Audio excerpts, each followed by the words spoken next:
«Преступление и наказание».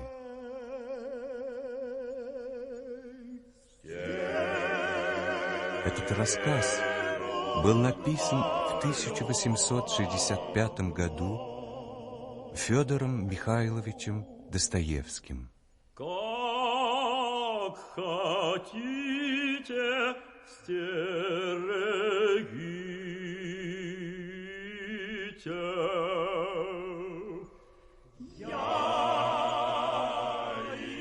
L'Office de radiodiffusion-télévision française présente Crime et Châtiment, le roman de Dostoïevski adapté par Georges Guevy. Le 6e chapitre de cette adaptation vous est présenté avec la distribution suivante: Porfir Petrovitch, Julien Berthaud, Raskolnikov, Jean-Pierre Joris, L'Inconnu, Jean-Jacques Aslanian, Dounia, Nathalie Nerval, Nicodim Fomitch, Pierre Garin, Sonia, Nita Klein, Piotr Lougine, Henri Poirier, Lebeziatnikov, Pierre Constant, Katerina Marmeladova, Lili Sioux.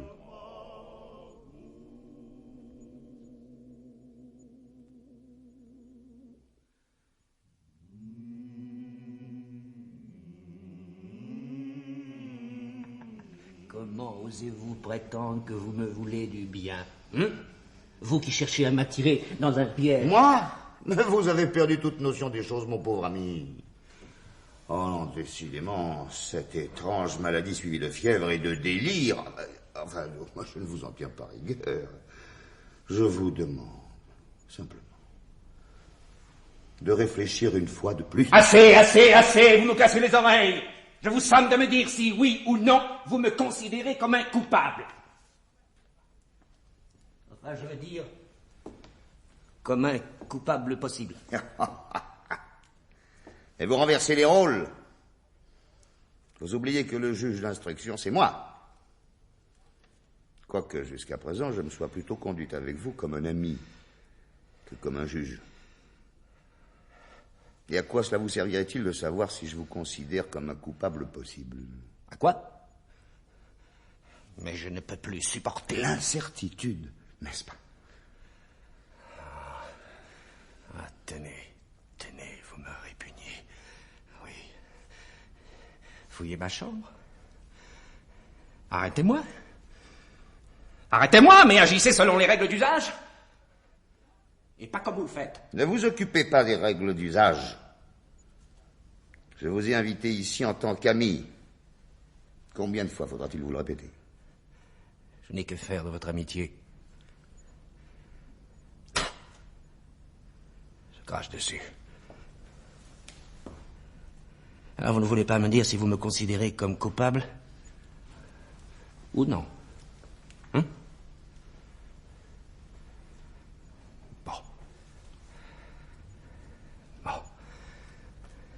Alors, je m'en vais. Et la petite surprise que j'ai préparée à votre intention. Quelle surprise? Ma petite surprise est derrière la porte. Je l'ai enfermée à clé pour qu'elle ne puisse pas s'enfuir. Tu mens encore, maudit polichinelle. Il n'y a rien derrière la porte. Tu essaies de m'effrayer et tu espères que je ne me trahirai pas. Mais vous vous êtes déjà trahi depuis longtemps, Rodion Romanovitch. Il est impossible de le faire davantage. Ah. Excusez-nous, votre noblesse. C'est un forcené. Il voulait absolument vous voir. Nous avons essayé de le retenir, mais... Pourquoi avez-vous permis à cet homme de pénétrer ici? Quels imbéciles vous êtes. Ce n'est pas lui que j'attends. Ah, qui est cet homme? Qui est-il? C'est Nikolai. Quoi? Nikolai? Oui, votre noblesse. C'est le camarade du peintre au bâtiment Douchkine que nous avons arrêté. Je suis coupable. Votre noblesse. C'est moi. Ne cherchez plus. Comment? Je suis l'assassin. Comment? Toi? Qui as-tu tué? Alona Ivanovna et sa sœur Elisabeth. Je les ai tués. Je ne sais pas ce qui m'est arrivé, mais je les ai tués. Qu'est-ce que tu me racontes là? Et avec quoi les as-tu assassinés? Avec une hache. Seul? Oui. Douchkine n'est pas coupable, lui. Il n'a rien à voir dans cette affaire. Non. Mais comment se fait-il alors que le portier vous ait vu dégringoler l'escalier ensemble? Je me suis échappé avec lui. Ah, pourquoi? Pour égarer la justice. Mais le meurtrier, c'est moi. Je veux faire la déposition. Attends un peu avec ta déposition. Abruti. Hein?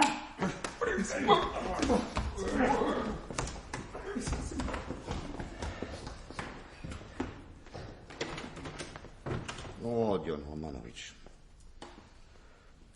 Mon cher ami, excusez-moi. Vous n'avez plus rien à faire ici. Moi-même, je vous avoue que... J'ai l'impression, Porfir Petrovitch, que vous ne vous attendiez pas à cela. Hein? Et vous non plus, vous ne vous y attendiez pas. Si j'en juge par votre émotion. Regardez-vous dans un miroir. Votre visage est couvert de sueur et vos mains tremblent. La petite surprise que vous aviez enfermée à clé n'était pas ce Nikolai, je suppose. Eh non. Non. Eh, que voulez-vous? L'homme propose. Et Dieu dispose. À propos, vous croyez en Dieu? J'y crois.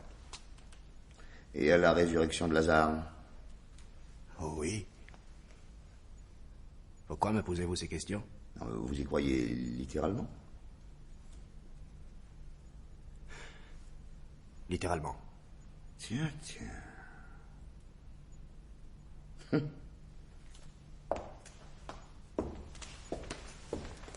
Allons, au revoir, Rodion Romanovitch. D'après moi, c'est adieu. Non, vous croyez? D'après moi, ce n'est que partie remise. Nous nous verrons. Nous nous reverrons pour éclaircir le mystère de l'assassinat de la vieille dame.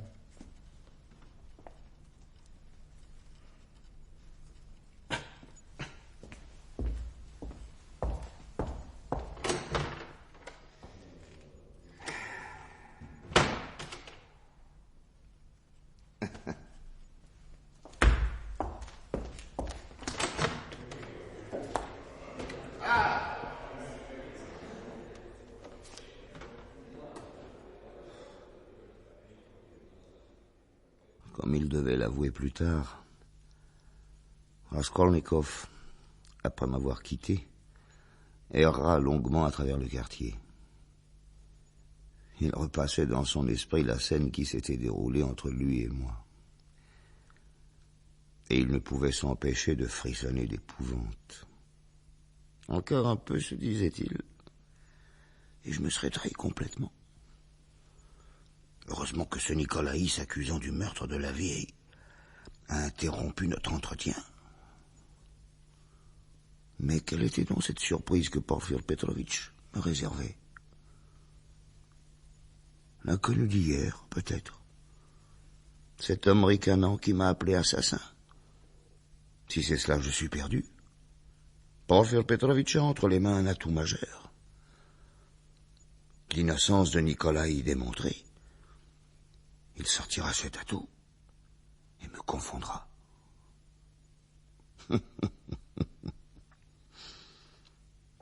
Et Raskolnikov, abattu, se dirigea vers son misérable logis. Lorsqu'il fut près de la porte cochère, il bondit en arrière, car il venait d'apercevoir l'inconnu de la veille qui, le dos appuyé contre la façade de la maison, l'attendait. Que me voulez-vous encore? Vous demandez pardon. J'ai failli vous envoyer au bagne, par bêtise. Par méchanceté aussi.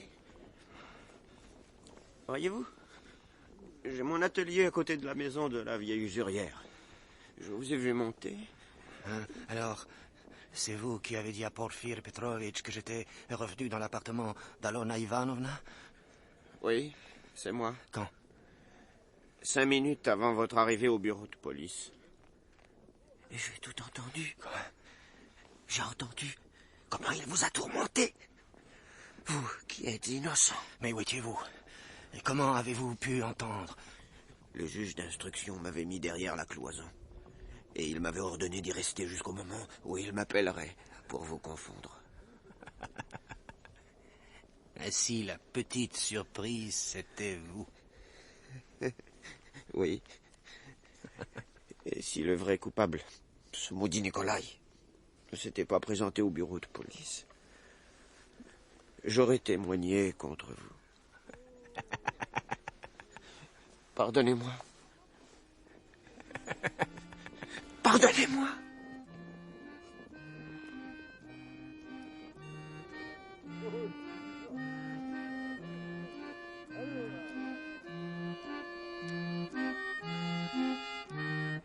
Et voilà.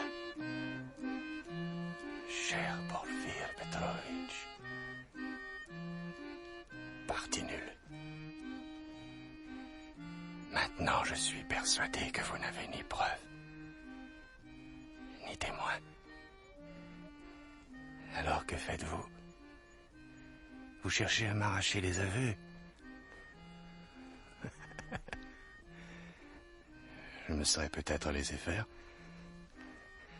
mais vous vous êtes montré vraiment odieux. Je n'avais pas envie de simplifier votre tâche. Au contraire, je continuerai d'en gagner et à lutter avec vous jusqu'au bout.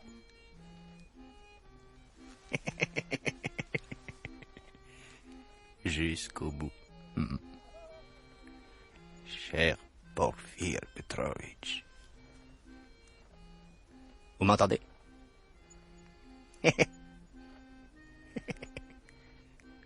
Quoi? Vous prétendez que le fardeau sera trop lourd pour mes épaules? Que j'aurai besoin de me décharger sur quelqu'un?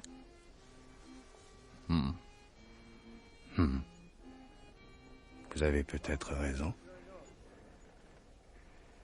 Cependant, si j'étais amené à confier mon secret, ce n'est pas à vous que je le confierai. Ni à un prêtre d'ailleurs, non. Mais à Sonia Marmeladova. Oui. Oui, Canet. À cette fille publique, dites-vous. Oui. Oui. À celle-là même. À Élie. Humiliée et outragée par vos pareils. C'est elle seule qui pourrait comprendre les raisons qui m'ont poussé à assassiner la vieille usurière. Et c'est elle seule qui aurait le droit de m'absoudre.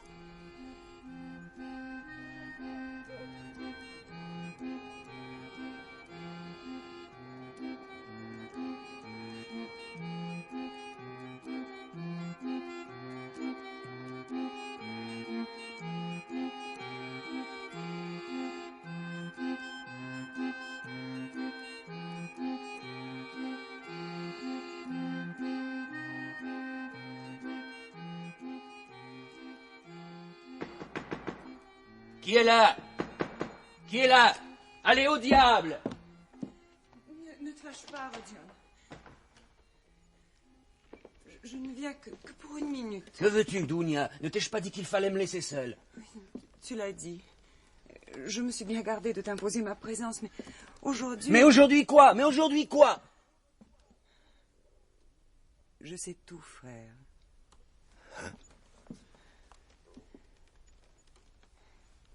Ton ami Razumkin m'a mise au courant. On te soupçonne. On te torture. Pour rien. Certes. Razumkin prétend que tu ne cours aucun danger et que tu as tort de prendre cela au tragique. Mais je ne suis pas de son avis. Je comprends parfaitement que tu sois révolté, indigné. Comprends-tu aussi pourquoi j'ai cessé de vous voir et pourquoi je vous ai dit qu'il fallait m'oublier? Oui, oui. Maintenant, je comprends pourquoi. Ah, dans ta situation, je n'aurais pas agi autrement. J'aurais rompu tout lien avec mes proches. Jusqu'au jour Est-ce où... que notre mère est également au courant de l'accusation qui pèse sur moi? Me croit-elle capable de tuer quelqu'un? Réponds. Pourquoi détournes-tu les yeux? Non, je te regarde droit dans les yeux et je te réponds que notre mère ignore tout à ce sujet. Ne t'inquiète pas. Pour lui expliquer ton refus de nous voir, je lui parle de ta maladie, de ton besoin de solitude. Et je l'assure que tu n'as pas cessé de nous aimer. Et que tu nous reviendras bientôt. Bientôt. D'ailleurs, je le crois fermement moi-même. Hein? Les policiers, si stupides qu'ils soient, finiront bien par découvrir le vrai coupable. Ils te laisseront tranquille. Et si le vrai coupable, c'était moi? Toi, non, c'est impossible. Toi que je connais, tu ne pourrais pas lever la main sur une vieille femme. Naturellement, je ne le pourrais pas de sang-froid. Mais imagine-toi que dans un moment d'égarement, de folie, je tue. Hein? Quelle serait ta réaction? Eh bien, je resterai toujours ta sœur. Si jamais tu avais besoin de moi, de ma vie entière, tu n'aurais qu'un signe à faire. J'accourrai.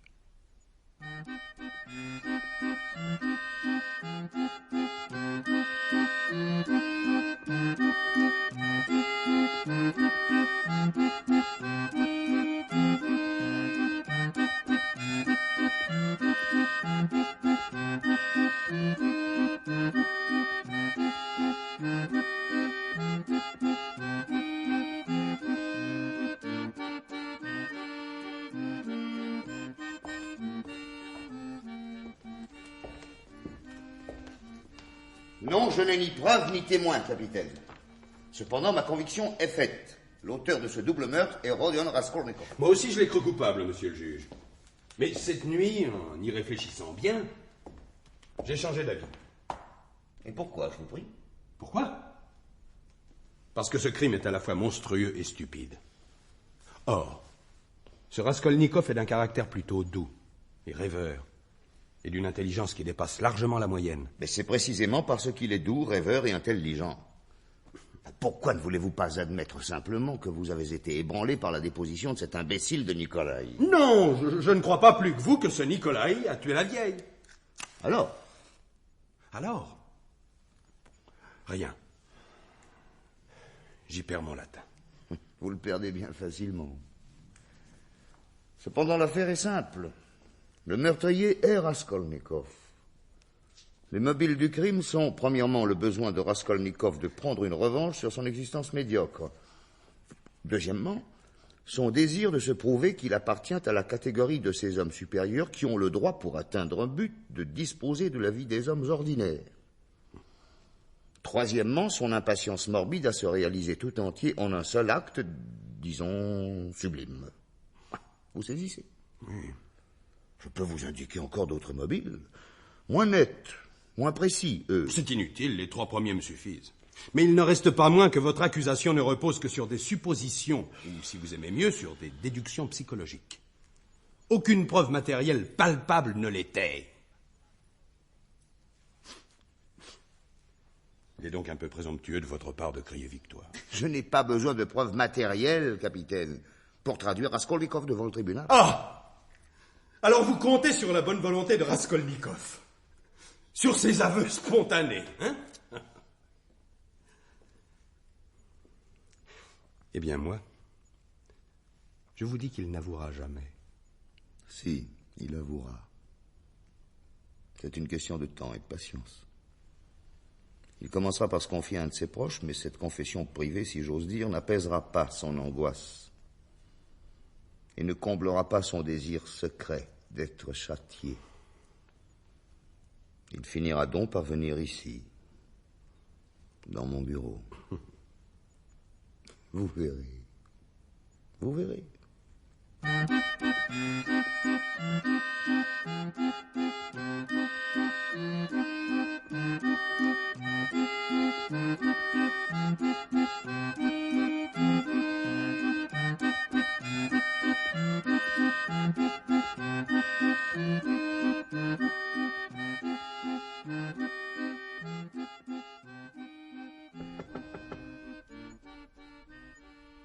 C'est moi, Sonia. Je ne vous dérange pas?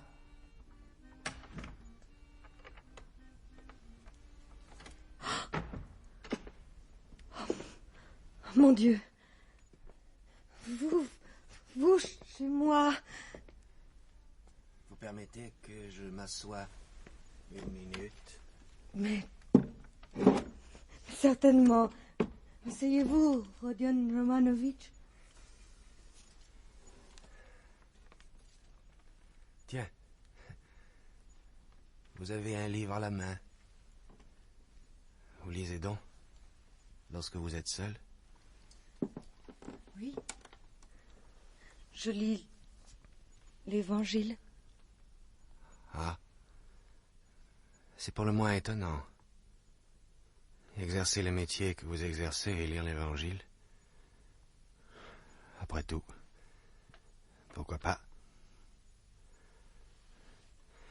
Quel passage lisiez-vous? Je finissais le passage concernant la résurrection de Lazare. Eh bien, lisez les passages sur la résurrection de Lazare. Lisez. Je le veux.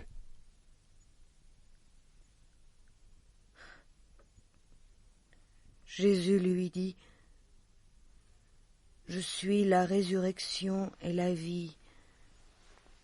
Celui qui croit en moi, s'il est mort, ressuscitera, et quiconque croit en moi ne mourra jamais. Crois-tu cela? » Pourquoi vous arrêtez-vous? Continuez. Et Marthe répondit, « Oui, Seigneur, je crois que tu es le Christ, le Fils Assez. de... »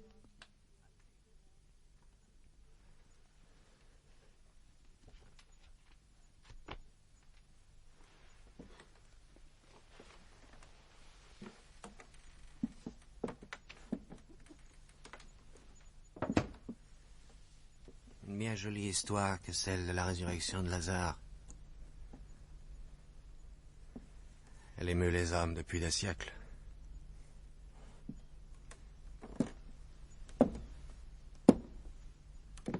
Je ne vous dérange vraiment pas? Non. C'est-à-dire que je dois rejoindre dans quelques minutes Katerina Ivanovna, ma belle-mère. C'est pour le repas de funérailles. Elle a invité tous les locataires qui ont assisté aux obsèques. Je n'ai pu me rendre à l'office funèbre. Mais si vous voulez, je viendrai au repas. Ce serait très gentil de votre part. Katerina Ivanovna n'a pas oublié votre noble geste. Ah. C'est grâce à votre argent qu'elle a pu enterrer décemment mon père et qu'elle organise ce repas. Elle serait vraiment heureuse si vous faisiez partie de ses hôtes. Mon noble geste, vous plaisantez?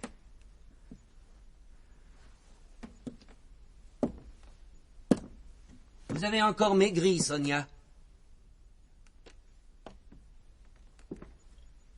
Vos joues sont creuses.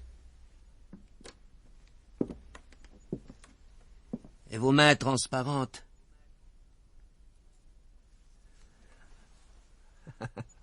Comme celle d'une morte. D'une morte?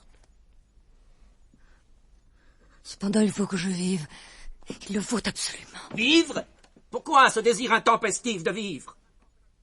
Quelle satisfaction, quelle joie vous procure votre existence? Je veux vivre pour les enfants. Ils sont maintenant à ma charge. Ils l'étaient déjà avant la disparition de votre père. Cet ivrogne, qui se prenait pour une victime de je ne sais quelle injustice, ne s'est jamais occupé de sa famille. Et il n'a manifesté quelque intérêt pour vous que le jour où il a pu vous soutirer de l'argent. Ne me parlez pas ainsi de mon père, je vous en prie. Il est mort.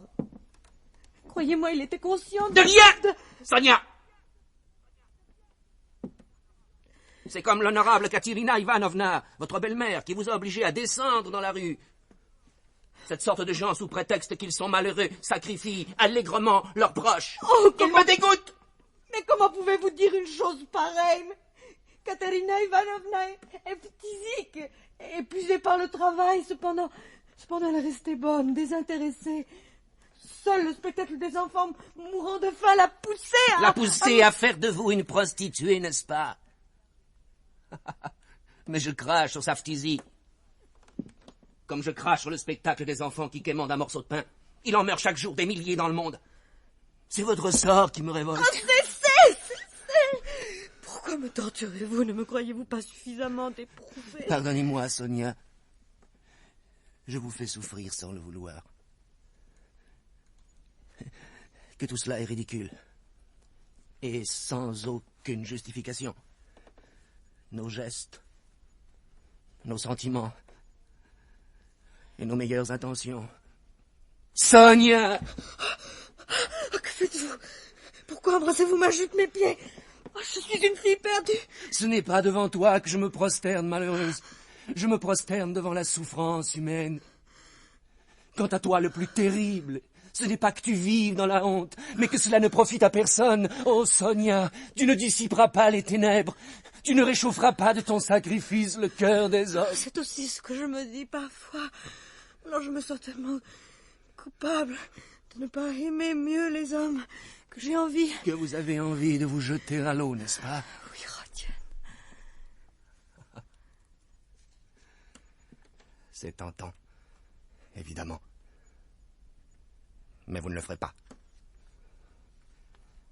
Vous n'oserez pas abandonner ces chers enfants. Ni cette Katerina Ivanovna qui crache le sang. Mais qui n'oublie pas, chaque matin, de vous réclamer l'argent que vous avez gagné la veille. Mais je ne suis pas venu vous entretenir de vos parents. Ni de votre suicide problématique.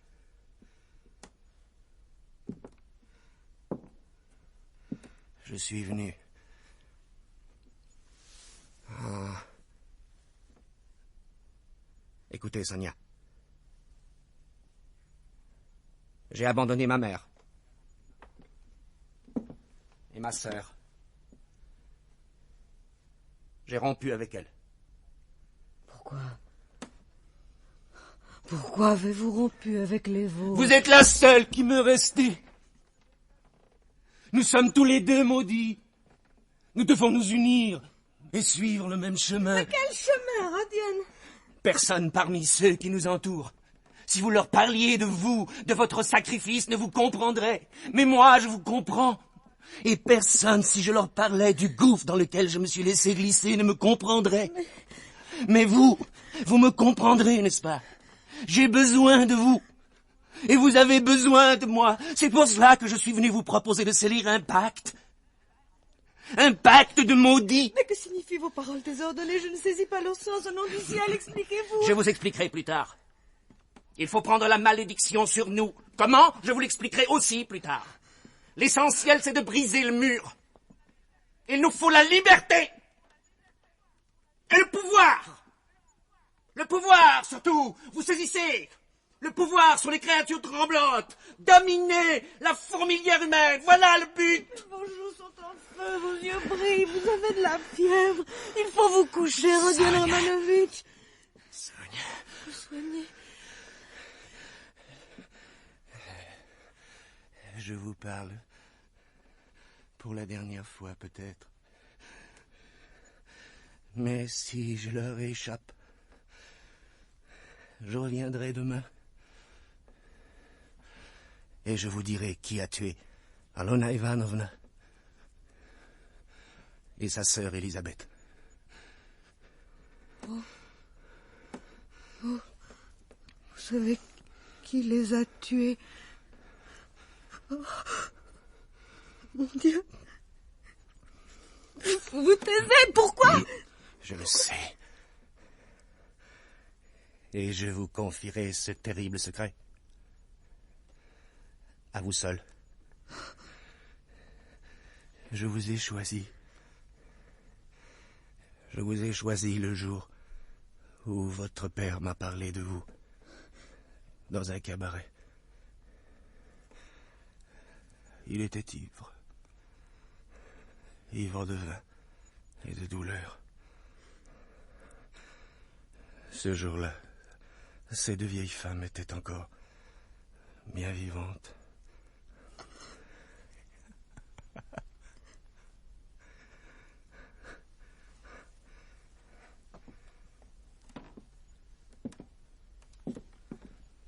Et maintenant, adieu. Adieu. Non, ne me donnez pas la main. Demain. Vous me la donnerez demain. Demain. Si je reviens. Naturellement.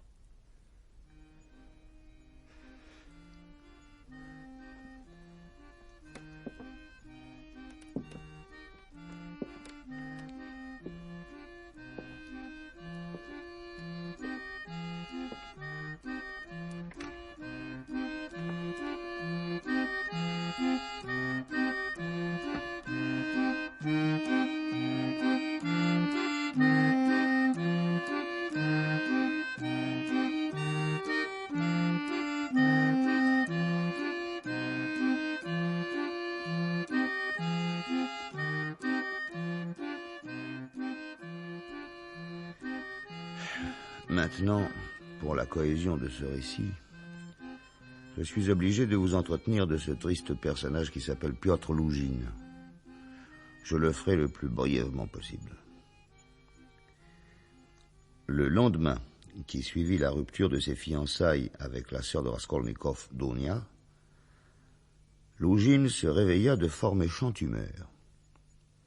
Il se remémora avec fiel la scène qui s'était déroulée entre Dounia, son frère, sa mère et lui-même. Et une soif de vengeance s'empara de lui. Il chercha les moyens de prouver à Dounia que la protégée de Raskolnikov, Sonia Marmeladova, qu'il considérait, Dieu sait pourquoi, comme responsable de la rupture de leurs fiançailles, n'était pas seulement une vulgaire prostituée, mais aussi une voleuse. Ce qui mettrait en mauvaise posture Raskolnikov et augmenterait ses chances à lui, Loujine, de reconquérir Dounia.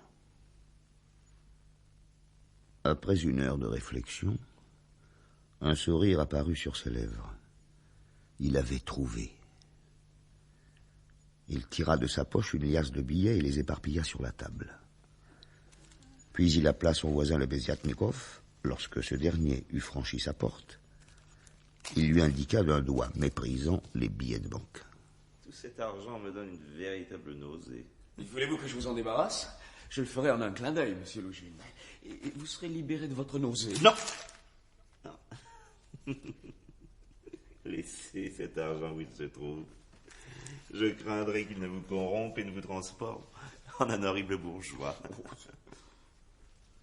Mais dites-moi, cher ami, êtes-vous en bon terme avec cette jeune personne dont nous parlions hier? Comment s'appelle-t-elle déjà? Que diable, mais vous connaissez parfaitement son nom. Elle s'appelle Sonia. Sonia Marmeladova. Sonia. Oui. C'est le dépit d'être congédié par votre fiancé qui vous fait vous intéresser à Sonia? Monsieur le Beziatnikov, ce n'est pas parce que je me suis laissé aller aux confidences que vous devez vous montrer insolent. N'oubliez pas que demain, que dis-je dans une heure, vous essayerez de m'emprunter un rouble pour votre repas de midi. Effectivement, je ne manquerai pas de le faire, estimé Piotr Petrovitch. Je ravale donc mon fiel, je courbe les chines, et je vous écoute. Que voulez-vous de Sonia Marmeladova? J'aimerais que vous lui disiez de monter dans ma chambre. Si j'en juge par le remue-ménage que j'entends en bas, ils sont tous rentrés du cimetière. Qu'elle monte dans votre chambre. En plein jour? Mais cela fera scandale, estimé Piotr Petrovitch. Cela vous compromettra. Ne pouvez-vous pas patienter jusqu'à ce soir? Mais pour qui me prenez-vous, mon jeune ami? Sachez que je n'ai jamais utilisé les services de ces filles-là. Non, je voudrais seulement m'entretenir avec elles quelques minutes et lui communiquer. D'ailleurs, je vous demanderai d'être présent lors de notre bref tête-à-tête. Soit, si vous avez quelque chose à lui communiquer, rien n'est plus facile que de l'appeler. Tenez, la voilà qui passe dans le couloir. Mademoiselle Marmeladova? Sonia! Monsieur Lugin sollicite de vous 5 minutes d'entretien. Il s'agit... Oh, le diable m'emporte, en vérité, j'ignore de quoi il s'agit. Mais entrez, ne craignez rien, monsieur Lugin est un homme respectable. C'est bien, je viens.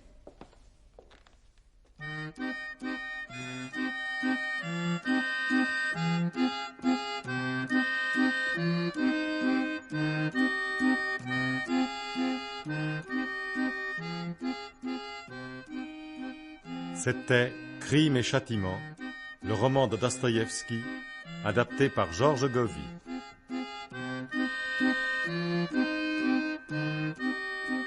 Porfir Petrovitch était Julien Berthaud. Raskolnikov, Jean-Pierre Joris. Sonia Marmeladova, Nita Klein. Katerina Marmeladova, Lili Sioux. Pulcheria Raskolnikova, Jacqueline Moran. Dounia, Nathalie Nerval. Razumchin, Roger Brett. Piotr Lugin, Henri Poirier. Les Besniatnikov, Pierre Constant.